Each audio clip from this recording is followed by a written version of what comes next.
हूँ मानसी सुदर्शन। आप देख रहे हैं सिटी न्यूज। मैं आप सभी दर्शकों का करती हूँ स्वागत। अब बढ़ते हैं खबरों की तरफ। जैसे जैसे चुनाव करीब आ रहे हैं वैसे वैसे राजनीतिक पार्टियों के प्रत्याशी अपने क्षेत्रों का दौरा कर रहे हैं। उसी कड़ी में आज बीकापुर विधानसभा के काजी के सराय गांव का दौरा आजाद समाज पार्टी की संभावित प्रत्याशी देवेश कुमार पिंटू ने अपने पदाधिकारियों के साथ किया और वहां का हालचाल जाना। लोगों का कहना था कि आज तक हमने अपने विधायक का चेहरा तक नहीं देखा, तो यहां विकास की बात तो छोड़िए। मीडिया से बात करते हुए देवेश कुमार, जो बीकापुर के विधानसभा के आजाद पार्टी समाज के प्रत्याशी हैं, और मीडिया मंडल प्रभारी राहुल भारती ने क्या कुछ कहा, आइए सुन लेते हैं।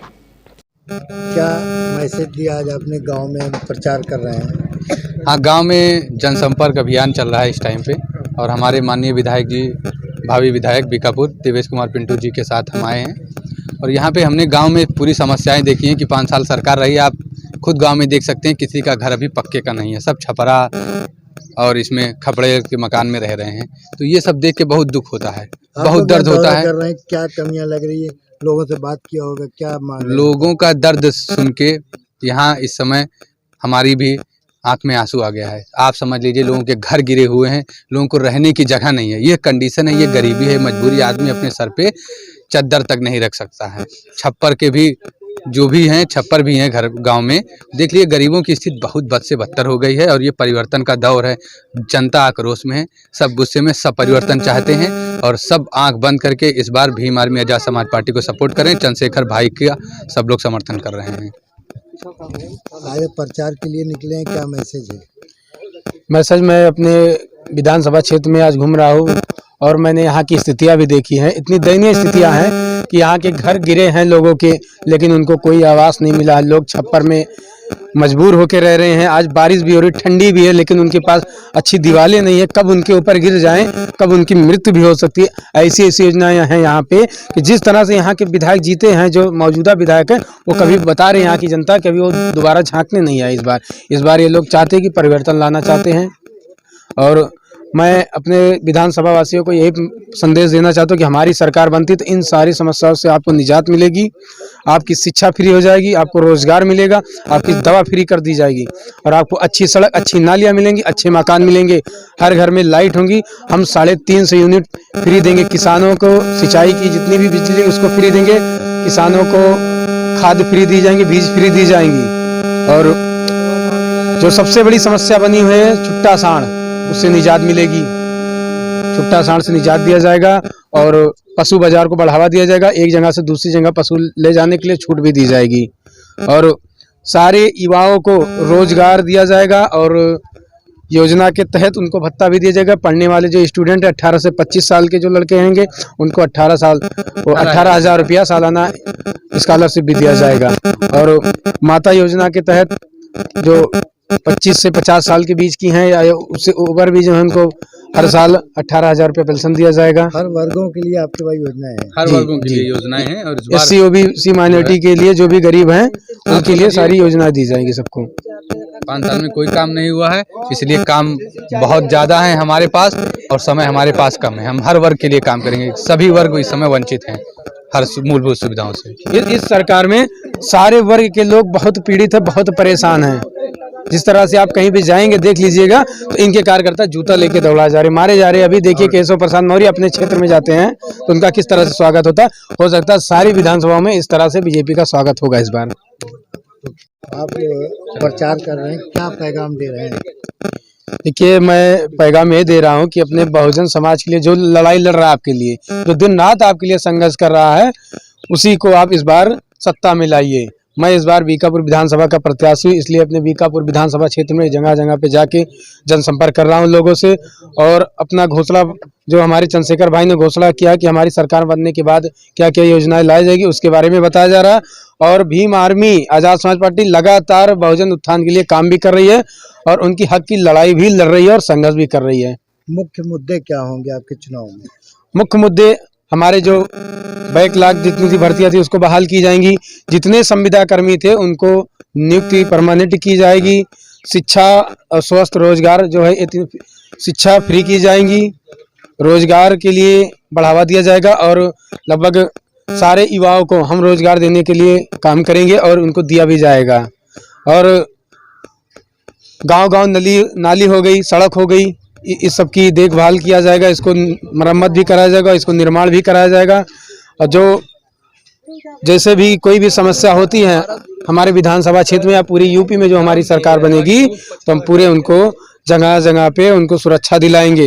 उनकी बहन बेटियों की सुरक्षा के लिए दिन रात खड़े रहेंगे। प्रशासन को इतना टाइट कर दिया जाएगा कि जिस तरह से आप थाने पे आज जाते हैं तो लोग भगा देते हैं, वो लोग बैठा के FIR लिखेंगे। ये कौन सी विधानसभा है? ये बीकापुर विधानसभा है। इंडियन यूनियन मुस्लिम लीग के प्रदेश अध्यक्ष ने कहा कि हमारे गठबंधन की बात सपा और कांग्रेस से चल रही है। जैसे ही गठबंधन क्लियर होता है हम अपने प्रत्याशी को उत्तर प्रदेश के विधानसभा चुनाव में उतारेंगे। आज एक मुलाकात के दौरान मीडिया से बात करते हुए इंडियन यूनियन मुस्लिम लीग के प्रदेश अध्यक्ष डॉक्टर नजमुल हसन गनी ने कहा कि हमारा गठबंधन सपा या फिर कांग्रेस से हो सकता है। उन्होंने कहा कि जो 2%, 4%, 7% हैं उससे तो पार्टियां गठबंधन कर रही हैं, लेकिन जो 20 और 22% हैं उनसे पार्टियां हाथ मिलाने से गुरेज करती हैं। सभी पार्टियों को मुसलमान का वोट तो चाहिए, उन्हें हिस्सेदारी से इनकार है। उन्होंने ओवैसी को बीजेपी का एजेंट कहे जाने के सवाल पर उन्होंने कहा कि ओवैसी कोई गलत बात नहीं करते हैं और हम उनको एजेंट नहीं मानते। उन्होंने कहा कि ओवैसी सत्ता में भागीदारी की बात करते हैं तो कोई गलत बात नहीं करते। यह बात सभी कर रहे हैं, जिसकी जितनी संख्या उसकी उतनी भागीदारी होनी चाहिए। अगर ओवैसी या इंडियन मुस्लिम लीग ऐसी बात कर रही है तो कोई गलत बात नहीं है। उन्होंने बीजेपी से टूटकर समाजवादी में शामिल होने वालों को लेकर कहा कि यह सब अवसरवादी लोग हैं, यह अपने फायदे के लिए कहीं भी जा सकते हैं। डॉक्टर नजमुल हसन गनी ने कहा कि हम सरकार बनाने, चुनाव लड़ने की बात नहीं करते, हम जनता के हित की बात करते हैं। हम चुनाव लड़े या ना लड़े, लेकिन हम जनता के हित की बात ही करेंगे। जो लोग अपनी अपनी पार्टियों को छोड़कर दूसरी पार्टी में जा रहे हैं वह सरकार बनाने, चुनाव लड़ने की बात करते हैं, जनता के हित की बात नहीं करते। चुनाव का मौसम चल रहा है, यहाँ पे इंडियन यूनियन मुस्लिम लीग का किससे गठबंधन की बात हो रही है? मेरी कांग्रेस पे भी और समाजवादी से भी बात चल रही है, लेकिन अभी सीटों की बात है और ये बात है कि हमें जहाँ जहाँ से हम चाह रहे हैं वहाँ से वो अभी तैयार नहीं है, तो हमारी उनकी बात चल रही है। बीजेपी की बात करें तो बीजेपी में भगदड़ से मची है। काफ़ी नेता, चाहे मंत्री हों चाहे विधायक हों, सब टूट के समाजवादी पार्टी को ज्वाइन कर रहे हैं। क्या कहेंगे? नहीं, इसमें जब वो बीजेपी में सत्ता छोड़ के आ सकते हैं तो यहाँ भी जब सत्ता के करीब पहुँचेंगे तो यहाँ से भी इन पे कोई भरोसा नहीं कि रहेंगे कि नहीं रहेंगे, ये वहाँ चले जाएंगे। और मेरा मानना यही है कि बीजेपी जो कह रही है कि हम 300 सीटें लाएंगे, वो इन्हीं सब की लोगों की बुनियाद पे ला सकती है।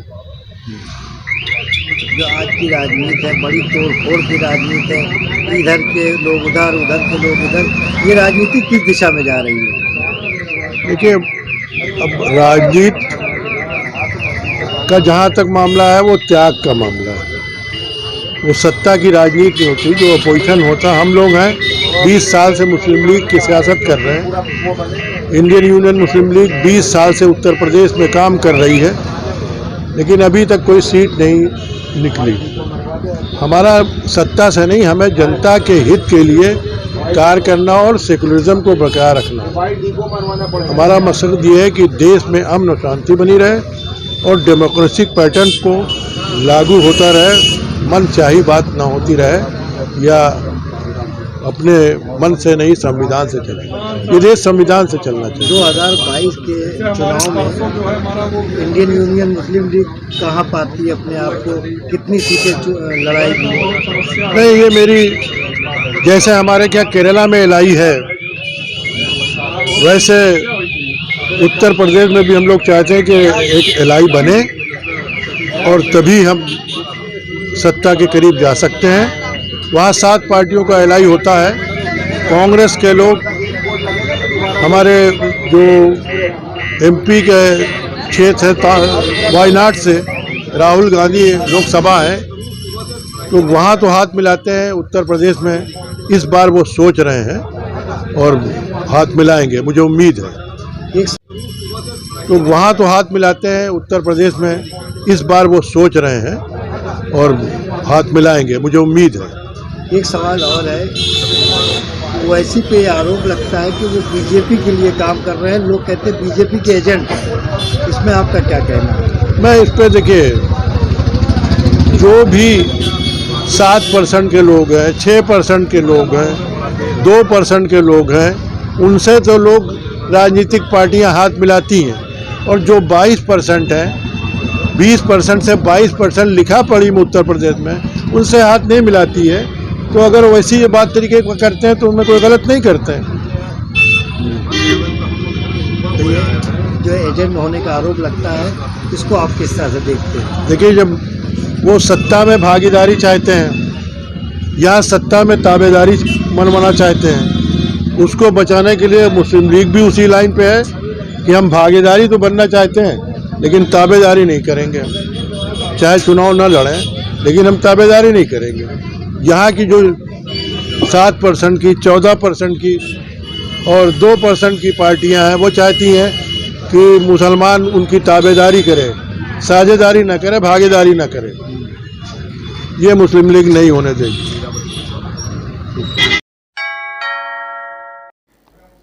जिला कांग्रेस कमेटी की अयोध्या इकाई के कार्यवाह जिलाध्यक्ष के पद पर नियुक्त हुए शिव पूजन पांडे का कांग्रेस कार्यालय पर कार्यकर्ताओं ने जोरदार स्वागत किया। कांग्रेस के पूर्व जिलाध्यक्ष अखिलेश यादव एवं महिला कांग्रेस की प्रदेश सचिव मधु पाठक ने माला पहनाकर कार्यवाहक जिलाध्यक्ष शिव पूजन पांडे का स्वागत किया। कांग्रेस के कार्यकर्ताओं और पदाधिकारियों के द्वारा स्वागत करने पर उन्होंने सभी का धन्यवाद किया। शिव पूजन पांडे ने कहा कि मुझे यह जिम्मेदारी देने के लिए कांग्रेस के शीर्ष नेतृत्व का धन्यवाद देती हूं। कांग्रेस और प्रियंका गांधी के दिए गए निर्देश का पालन किया जाएगा और आने वाले चुनाव में कांग्रेस की जीत सुनिश्चित कराने के लिए पूरे जोश और जुनून से कार्य किया जाएगा, जिसके लिए कांग्रेस के कार्यकर्ता गांव-गांव व घर-घर जाकर कांग्रेस और प्रियंका गांधी की नीतियों के बारे में बता रहे हैं। महिला सचिव मधु पाठक ने पत्रकारों को बताया कि आज जिला के सभी कार्यकर्ता एकजुट होकर कार्यवाह जिलाध्यक्ष का स्वागत किया और अयोध्या जिले की बीकापुर से अपने टिकट की दावेदारी भी ठोकी। उन्होंने कहा कि पिछले 20 सालों से पार्टी में एक कार्यकर्ता के रूप में कार्य कर रही हूँ, जिलाध्यक्ष भी रही। जिस तरह बहन प्रियंका गांधी ने नारा दिया है, लड़की हूँ, लड़ सकती हूँ, आशा है कि वो मेरी भावनाओं को समझकर बीकापुर से टिकट देकर बीकापुर की जनता की सेवा करने का मौका देंगी। हम भी पूरी तरह से अपने चुनाव प्रचार में लगे हैं। आने वाले 2022 के चुनाव में जनता कांग्रेस को प्रचंड बहुमत से जिताएंगे और उत्तर प्रदेश में कांग्रेस की सरकार बनाएंगे। उपाध्यक्ष कांग्रेस पार्टी महिला कांग्रेस, आज कार्यक्रम था। भाई शिव पूजन पांडे जी कार्यवाहक जिला अध्यक्ष बनाए गए हैं, उन्हीं का स्वागत था और पूरे ज़िले के लोग जो कभी नहीं आते थे वो आज आए, बड़ी खुशी हुई। और मैं मधु पाठक बीकापुर प्रत्याशी हूँ। प्रियंका गांधी जी ने जो कहा है 40% महिलाओं को आरक्षण दिया है, न्याय होती है तो मैं नंबर 1 पर हूँ, क्योंकि 30 साल से मैं कांग्रेस पार्टी में हूँ।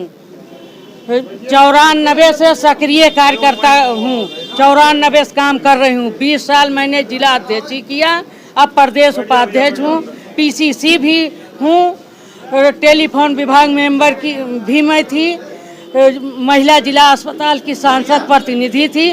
मेरा हक है, अधिकार है, इसलिए मैं 40% में आती हूँ। बीकापुर से चुनाव की पूरी तैयारी कर रही हूँ। ऐसा नहीं हो सकता, या तो 40% प्रियंका गांधी हटा देंगी, ये हो जाएगा कि झूठ बोल रही हैं। और कांग्रेस पार्टी में झूठ नहीं बोला जाता। प्रियंका दीदी जो कह रही हैं वो सही कह रही हैं। महिला अच्छा पूरी की जाएगी और जहाँ जहाँ महिलाएं परेशान हुई हैं, दुखी हुई हैं, तहाँ तहाँ माननीय प्रियंका गांधी जी खुद पहुँची हैं। नक्शे कदम पर मैं भी चल रही हूँ और प्रियंका जी ने कहा है 40% महिलाओं को आरक्षण देने के लिए, तो मैं 30 साल से लाठी खा रही हूँ। धरना प्रदर्शन दौड़ धूप हर काम थाना चौकी लड़ रही हूँ, तो मेरा अधिकार है, मेरा हक है। इसलिए मैं महिला तो हूँ, लेकिन मैं भारत की नारी हूँ, फूल नहीं चिंगारी हूँ। चुनाव लड़ूंगी, जीत के दिखाऊंगी। समाजवादी पार्टी इस बार पूरे बहुमत से उत्तर प्रदेश में सरकार बनाएगी। योगी आदित्यनाथ की सरकारों में किसान आवारा पशुओं से इस कदर परेशान था कि किसान दिन रात खेतों की रखवाली करने को मजबूर था। यह कहना है पूर्व कैबिनेट मंत्री अवधेश प्रसाद का। पूर्व मंत्री अवधेश प्रसाद सिविल लाइन स्थित होटल के सभागार में पत्रकारों से वार्ता करने के दौरान जमकर प्रदेश की योगी सरकार पर अपनी भड़ास निकालते हुए अपने विधानसभा क्षेत्र मिल्कीपुर में उनके द्वारा कराए गए विकास कार्यों का पूरा ब्यौरा दे डाला। इस दौरान पूर्व मंत्री अवधेश प्रसाद ने कहा कि उनकी सरकार बनने पर ऐसी व्यवस्था की जाएगी कि किसानों के खेतों की रखवाली आसान हो और छुट्टे जानवरों से उनकी फसलों को बचाया जा सके। उन्होंने ये भी कहा कि इसकी पूरी योजना गोपनीय तरीके से बन चुकी है। पत्रकार वार्ता के दौरान जिला अध्यक्ष गंगा सिंह यादव, प्रवक्ता बलराम यादव भी मौजूद रहे। नहीं है, वही हमारे पुराने मुद्दे हैं। हमारे मुद्दे किसी दूसरे विषय पर नहीं है। हमारे मुद्दे इस प्रदेश के, इस क्षेत्र के और जिले के किसानों के ऊपर जो समस्याएं, किसानों की रात आज, चाहे आज जैसी ठंडक हो, चाहे कल जैसा बेमौसमी बरसात रहा हो, लोगों को 4.5 साल जब से इस प्रदेश में माननीय योगी जी के नेतृत्व में सरकार बनी, लोगों को रात में अपने घर सोने का नसीब नहीं मिला है। लोगों की रात अपने खेतों से सांडों को चरने से बचाने के लिए बीती है।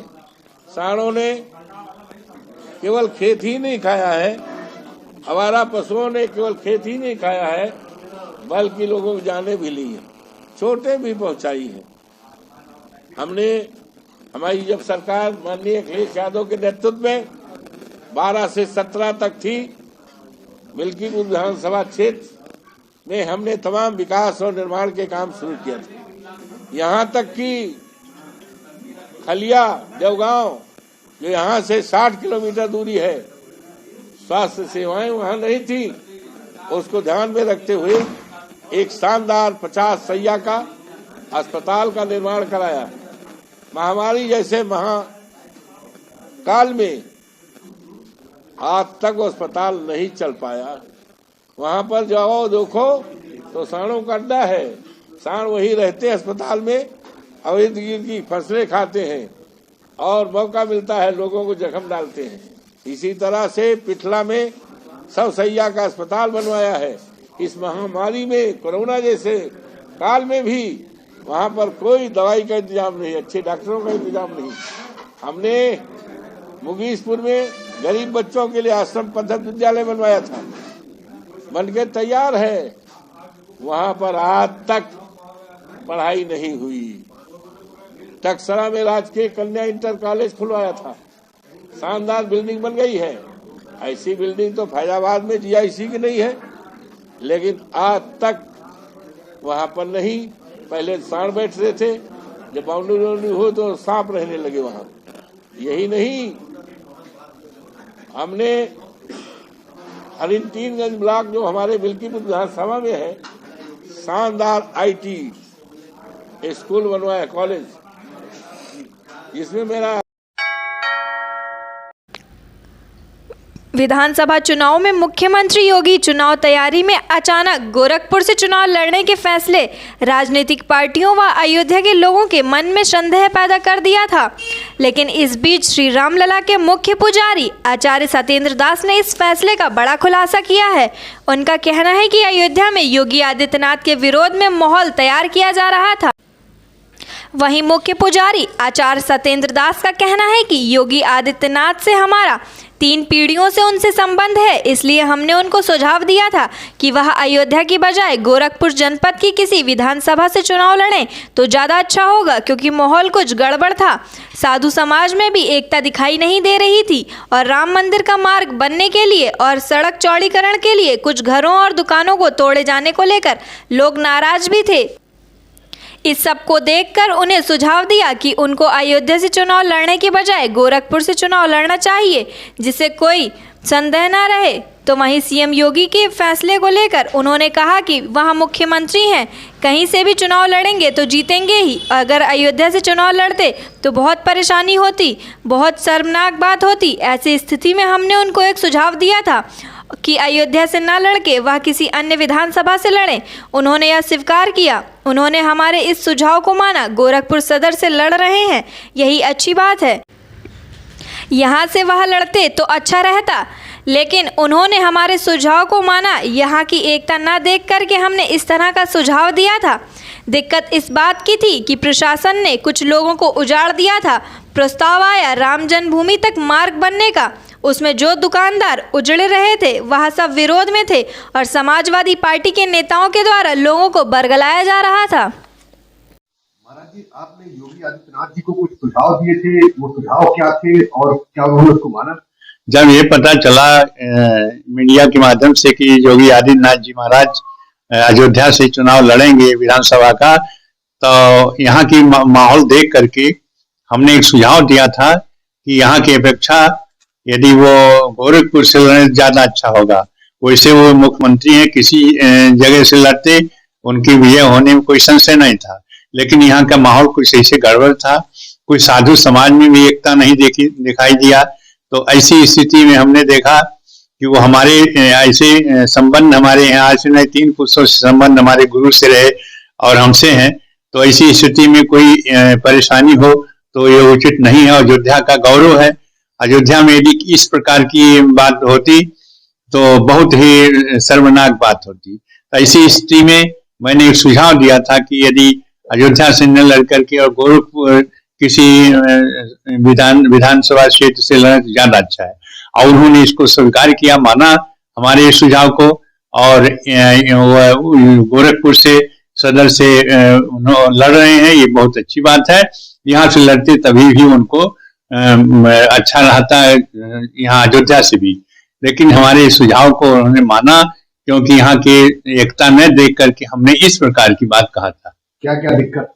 दिक्कत ये रही कि कुछ लोगों को प्रशासन उजाड़ दिया था। वो इधर विरोध जोगीनाथ के कर रहे थे। कहीं पर प्रस्ताव आया जो मार्ग बनाने का राम जन्मभूमि तक के, उसमें जो दुकानदार है वो सब विरोध में आए।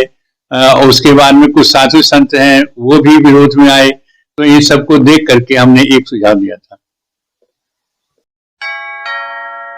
आज के लिए बस इतना ही। कल फिर मिलेंगे इसी समय इसी चैनल पर। अब हमें दीजिए इजाजत। नमस्कार।